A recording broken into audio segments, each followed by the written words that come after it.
காப்பியம் தானே? ஆமா. பேபி கேட்டா கொடுக்க வேண்டியதானே? ஓ, காபியா? அவர் என்ன கேட்டேன்? உங்களோட பெரிய போராட்டமா போச்சு. காபிக்கு பேபி, சோறுக்கு சேரு, மோருக்கு பீரு. ஆமா, நீங்க சந்திராவுக்கு அம்மா வேஷம் கட்டுறதுக்கு முன்னால என்ன பண்ணிக்கிட்டு இருந்தீங்க? ஸ்பெஷல் நாடகத்துல ஹீரோயின் வேஷம் போட்டுக்கிட்டு இருந்தேன். கிழிஞ்சது போ. தமிழ் தான் விளையாடுறதுன்னு நினைச்சேன். இங்கிலீஷும் அப்படித்தானே? ஆமா, நீங்க எப்படி அன்னாட கூலியா கான்ட்ராக்டா? அன்னாட கூலியா? கான்ட்ராக்டியா? 5000 ரூபாய். 5000 ரூபாயா? அதை வச்சுக்கிட்டு என்ன பண்ண போறீங்க? ஒரு நல்ல மாப்பிள்ளையா பார்த்து முட்டிக்கிட்டு கட்டிக்கிட்டு. அதான பார்த்தேன். அவன்ல முட்டிக்கணும். இந்த முடிப்பு தொழிலையே விட்டுட போறேன். அப்பாடா, நடிப்பு தொழில் தப்பிச்சது. ஆனா பாவம் மாப்பிள. அம்மா, கட்டிக்கிறதான் கட்டிக்கிறீங்க. சூடு சொரணை ரோஷம் மானம் எதுவுமே இல்லாத புறம்போக்கு பயலா பார்த்து கட்டிக்கிங்க. அதுதான் உங்களுக்கு நல்லது, அவனுக்கு நல்லது. சீதாபதி, அந்த புறம்போக்கு பய நீதான். ஏமா, இவ்வளவு அழகான குழந்தைய கொண்டு போய் அநாதாசிரமத்துல விட்டுட்டு உன்னால எப்படி இவ்வளவு நாளுக்கு இருக்க முடிஞ்சது? என்ன என்னமா பண்ண சொல்றீங்க? நான் பெத்த குழந்தைதான். என் நிலைமை அப்படி ஆயிடுச்சு. ஏம்மா, இது உன் குழந்தையா? ஆமா. நீ பெத்த குழந்தையா? ஐயோ ஐயோ, ஏமாத்திட்டாங்களே ஏமாத்திட்டாங்களே. ஐயோ அத்தா அத்தா அத்தா, பெரிய மனுஷனா நீ? என்னடா சொல்ற? இல்ல நாம கேக்குற, நீ பெரிய மனுஷனா? விஷயத்தை சொல்ற. அப்பாவியான என்ன அநியாயமா ஏமாத்திட்டியே? நான் உன்னை ஏமாத்தினேனா? சந்திரா தியாகுடைய பொண்டாட்டி இல்லைன்னு சொல்றதுன்னு ரேட்டு பேசுனேன். ஆமா, அதுக்கு என்ன? இப்ப சந்திராக்கு ஒரு குழந்தை இருக்கு. இந்த குழந்தை விஷயம் தியாகுக்கு தெரியாம இருக்கணும்ல? ஆமா. அத நான் கண்டுக்காம இருக்கணும்னா பழைய ரேட் நமக்கு ஒத்து வராது. என்ன இப்ப ரேட்டை ஏத்திட்டேன். ரேட்டை ஏத்திட்டியா? ஆமா. அவளுக்கு முறை மாப்பிள்ளையா நடிக்கணும், 5 லட்சம். இந்த குழந்தை விஷயம் வெளியே தெரியாம இருக்கணும், மேல 2, மொத்தம் 7. செருப்பால் அடிப்பட்டா பரவா. நீங்க ஏதாவது வேணாலும் அடிங்க. ஆனா பணத்தை மட்டும் கொடுத்துருங்க. கொடுக்கலன்னா தியாகு கிட்ட போய் விஷயத்த சொல்லுவேன். டாமா, தியாகு வந்து உங்ககிட்ட விஷயத்த கேட்பான். டாமா டாமா. அப்புறம் 2 பேரும் ரீ ரெக்கார்டிங் மியூசிக்கோட பிரிஞ்சு போவாங்க. குழந்தை அம்போன அனாத ஆசிரமத்துல போய் சேரும். நீங்க சோகமா உட்காந்துருப்பீங்க. எப்படி வசதி? All right. நீ கேட்ட பணத்தை கொடுத்து தொலைக்க. அதான் ரத்த கொதிப்பு ஏறி இருக்கும். நீங்க உடம்ப பாத்துங்க.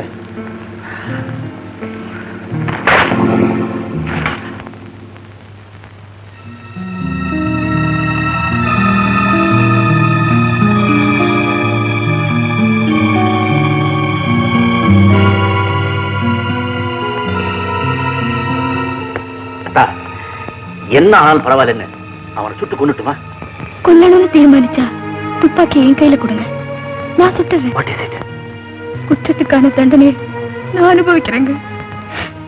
நீங்க ரொம்ப மன கஷ்டத்துல இருக்கீங்க. என்னால உங்களுக்கு எதுவுமே செய்ய முடியல.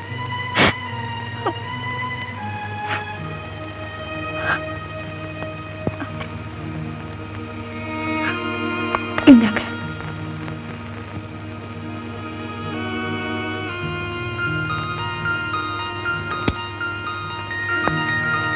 எனக்காக நீங்க படுற அவஸ்தையை பார்க்க என்னால முடியல. நான் வேணும்னா இப்பவே குழந்தை எடுத்துட்டு போயிடுறேங்க. சந்திரா, 10 மாசம் தன் குழந்தைய சுமந்த ஒரு தாய் பிரசவ வேதனை அனுபவிச்சதுக்கு அப்புறம் தான் தன் குழந்தைய பார்த்து சந்தோஷப்படுவோம். அதே மாதிரி நீயும் உன் புருஷனும் ஒன்னா சேர்ற அன்னைக்குதான் எங்க துன்பத்தை எல்லாம் மறந்து நாங்க சந்தோஷப்பட போறோம். நீ போய் தூங்குமா.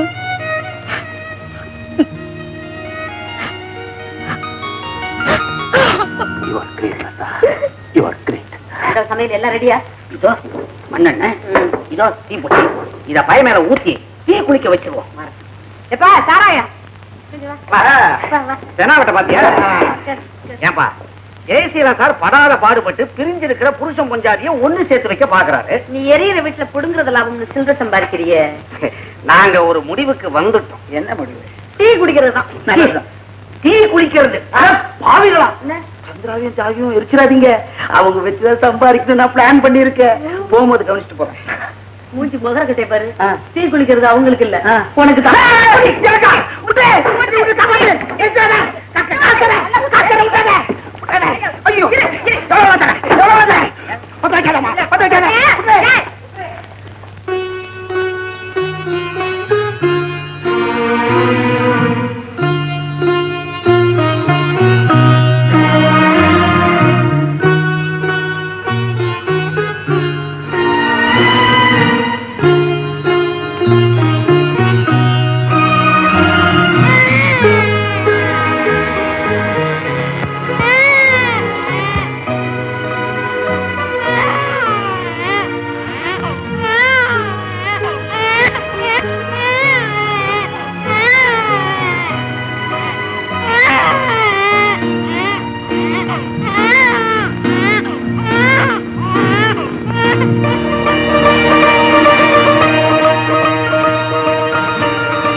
என்ன காலங்காத்தம் எல்லாரும் சீரியஸா யோசனை பண்ணிட்டு இருக்கீங்க? ஒண்ணு இல்லப்பா, குழந்தைக்கு சேர் வச்சுக்கிட்டு இருக்கோம். பேர் வச்சுக்கிட்டு இருக்கோம். தத்து எடுக்கிறதுக்கு முன்னாடி குழந்தைக்கு பேர் வைக்கணுமா? என்ன பேர் வைக்கிறது தெரியாம முடிச்சிட்டு இருக்கோம். பையனை தத்து எடுக்கிறதுனால சுனில் தத்துன்னு பேர் வச்சா அது நல்லா இல்ல, ராவணன் வைக்கலாம். சரவணன் வைக்கலாங்க, முருகன் பேரு அழகா இருக்கும். அதத்தான் நானும் சொல்ல வந்தேன். Good name. சரவணனே வச்சிருவோம். சரவணா. சரவணு.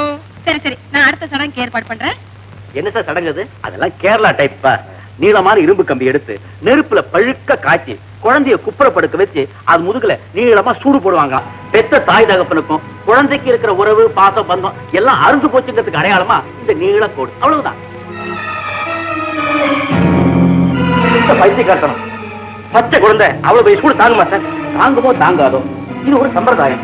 இல்லைன்னா தத்து எடுக்கிறது முறைப்படி செல்லாது. இப்படி ஒரு காட்டு முன்னாடி தரமான பழக்கத்தை நான் கேள்விப்பட்டதே. கேரளாவுல குழந்தைய கேட்டா கூட சொல்லும், தத்து கொடுக்க தாயோ தகப்பனும் இல்லைன்னா குழந்தை முதுகுல சூடு போட்டு தத்து எடுத்துக்கிறது தான் முறை. சீதாவிதே, குழந்தைய திருப்பி போடு.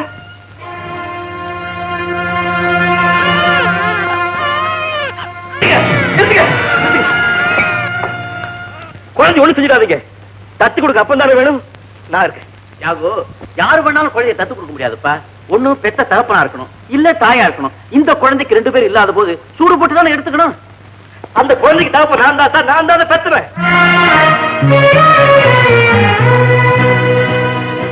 இந்த குழந்தைக்கு நீ தகப்பனா? என்னப்பா புதுசா கதை விடுற? சத்தியமா சொல்றேன், அது ஏன் குழந்தை தான் சார். எனக்கு என் மனைவி விவாகரத்து ஆனதுக்கு அப்புறம் குழந்தைய வளர்க்க வழி இல்லாம அவதான் ஆசிரமத்தில் கொண்டு போய் சேர்த்துட்டா. தெய்வா தினமா அந்த குழந்தைய நீங்க தத்து எடுத்துக்கிட்டீங்க. இதை ஏன் என்கிட்ட முன்னாடியே சொல்லல?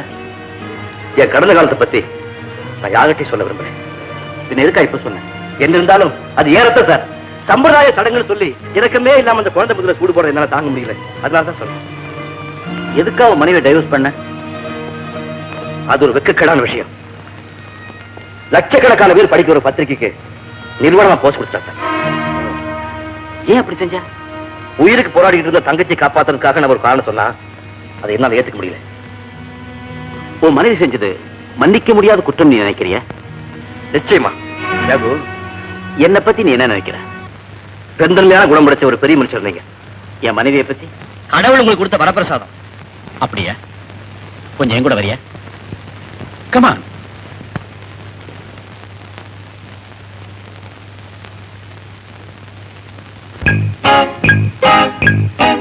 மணியாச்சு 12 தணலாச்சு விழி 2 இந்த விரகம் ரொம்ப நரகம் கொஞ்சம் நிலவும் வந்து கொண்டு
ஈரமலரும் இதழ்கள் சிவக்கு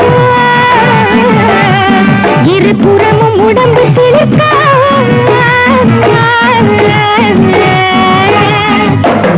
மணியாச்சு 12 கண்ணலாச்சு வெடிரெண்டு இந்த விரகம் ரொம்ப நரகம் கொஞ்சம் விளவும் வந்து கொஞ்சம்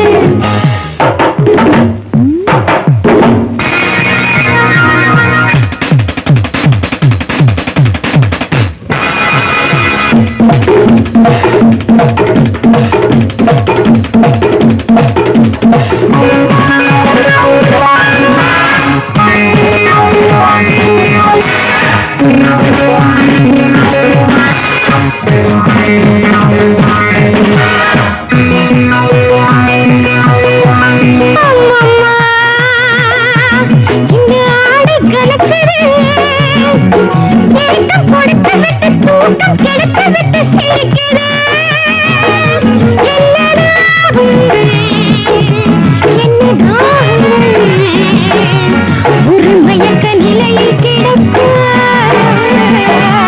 தன்னை மறந்து சரசம் நடக்க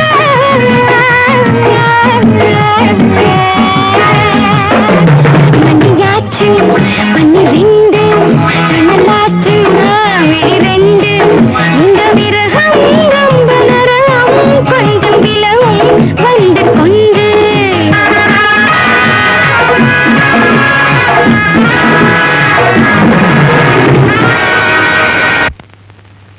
ஏன் பண்ணிட்ட? என் மனசுல உயர்ந்த இடத்தை பிடிச்சிருக்க உங்க மனைவிய இதுக்கு மேல நான் பார்க்க விரும்புறேன் சார். இப்படிப்பட்ட அசிங்கமான வாழ்க்கை வாழ வேண்டிய அவசியம் அவனுக்கு என்ன சார் வந்தது? ஊதாரி தந்த பொறுப்பு இல்லாத தாய் என் மனைவிக்கு, நோயாளி தங்க உன் மனைவிக்கு, குடும்பத்தை காப்பாத்துறதுக்காக மேடல் ஆடினா என் மனைவி, மாடலா நின்னா உன் மனைவி. 2 பேரும் அவனை சந்திச்சோம், மனைவியை ஏத்துக்கிட்டோம். இன்னைக்கும் என் மனைவி என் கூட சந்தோஷமா இருக்கு. ஆனா நீ உன் மனைவியும் குழந்தையும் வீட்டை விட்டு துரத்திட்ட, அவங்க நடுரோட நிக்க வச்சுட்ட, அவங்க வாழ்க்கையை நரகமாக்கிட்ட. இதுக்கெல்லாம் நீ சொல்ற காரணம் அவ பத்திரிகைக்கு போஸ்ட் கொடுத்ததுதான். குற்றங்கள் எல்லாமே தண்டிக்கப்பட வேண்டியதுதான். ஆனா செய்யப்படுற சூழ்நிலையை பொறுத்து சில குற்றங்கள் மன்னிக்கப்படணும். அதை விட்டுட்டு உன் மனைவியை குழந்தையை நீ விரட்டிட்டியே, அது என்ன நியாயம்? கல்யாணத்துக்கு முந்தி உங்க மனைவி எப்படி வாழ்ந்தாங்கன்னு உங்ககிட்ட சொல்லிட்டாங்க சார். ஆனா என் மனைவி அந்த விஷயத்தை என்கிட்ட மறைச்சு. ஓஹோ, அப்ப அவ போஸ்ட் கொடுத்தது தப்பு இல்ல, உங்ககிட்ட உண்மையை மறைச்சதுதான் தப்பு. இப்ப நீ ஒரு பெரிய உண்மையை மறைச்சிருக்கியே, அது மட்டும் சரியா? நானா மறைச்சனா? என்ன சார் சொல்றீங்க? என் தங்கச்சியை காதலிச்சிருக்க, அவளை கல்யாணம் செய்துக்குதா சொல்றேன். ஆனா நீ ஏற்கனவே கல்யாணம் பண்ணணும், உனக்கு ஒரு குழந்தை இருக்கணும் அவள்கிட்ட சொல்லலையே, இது மட்டும் மறைச்சது இல்லையா? நம்ம பல்ல நம்ம நாக்க கடிச்சிட்டா நாம பல்ல தட்டி எரிஞ்சிருந்தது. ஆனா மத்தவங்க சின்ன காயத்தை ஏற்படுத்தினா கூட அவன் நம்ம சும்மா பண்ணுறது. கட்ட பொட்டாட்டி விரட்டிட்டு பெத்த குழந்தை அனாதை உனக்கு என் தங்கச்சி ஒரு காலம் கட்டி கொடுக்க மாட்டேன். I'm not a fool. You may go. Get out!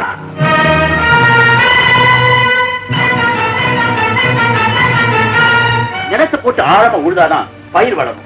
மனசை போட்டு குழைவினாதான் தெளிவான முடிவு பெற முடியும். தேவையான அளவுக்கு புருஷனை போட்டு குழைத்து வச்சிருக்கேன். நேரா வீட்டுக்கு போ, நான் சொன்ன மாதிரி செய்ய, சரியான முடிவு தெரியும்.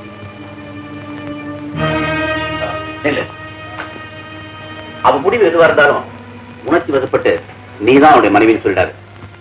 கீதா, நீங்க 2 பேரும் ஒரு நாளாவது மறுபடியும் புருஷன் மனைவியா சேர்ந்து வாழறத பார்த்த அப்புறம் தான் உங்க 2 பேரையும் சேர்த்து வைக்க நான் பட்ட பாட்டையும் நடத்தின நாடகத்தையும் அவங்க கிட்ட சொல்ல போறேன்.